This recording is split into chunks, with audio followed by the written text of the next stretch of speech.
तो गाइस आपने कभी नोटिस किया है कि आप चैट जीपीटी पे रॉन्ग वर्ड दो या रॉन्ग सेंटेंस दो, उसके बाद भी चैट जीपीटी आपको सही आंसर देता है। जैसे कि मैंने यहाँ पर एक wrong sentence with wrong spelling दिया, बट इसने मुझे एकदम करेक्ट आंसर दिया सारी चीज़ें समझ के। तो आप जानते हो आखिर ये होता कैसे है? चैट जीपीटी को समझने से पहले हम चैट जीपीटी का मतलब समझते हैं। चैट जीपीटी का full form chat generative pre train model होता है। जनरेटिव का मतलब यहाँ पर होता है कि कुछ नया क्रिएट करना, और प्री ट्रेन का मतलब होता है कोई पहले से ट्रेन हो चुका मॉडल। और यहाँ पर ट्रांसफॉर्मर एक AI आर्किटेक्चर सिस्टम है जो कि लैंग्वेज को समझने में काम आता है।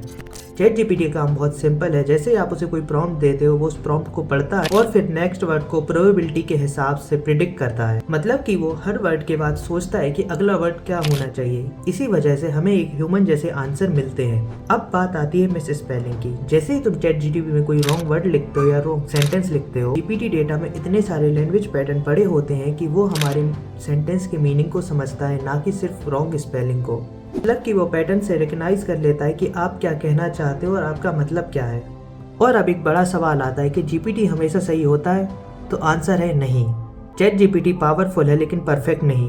कभी कभी वो गलत या पुरानी इंफॉर्मेशन दे सकता है जिससे आप कंफ्यूज हो सकते हो, क्योंकि जो उसकी पावर है वही उसकी लिमिटेशन है। डेटा, जिस डेटा पे वो ट्रेन होता है वही उसकी लिमिटेशन है। और कई बार वो ऐसे कॉन्फिडेंट आंसर दे सकता है जो गलत भी हो सकते हैं और उसे हम समझ भी नहीं पाते।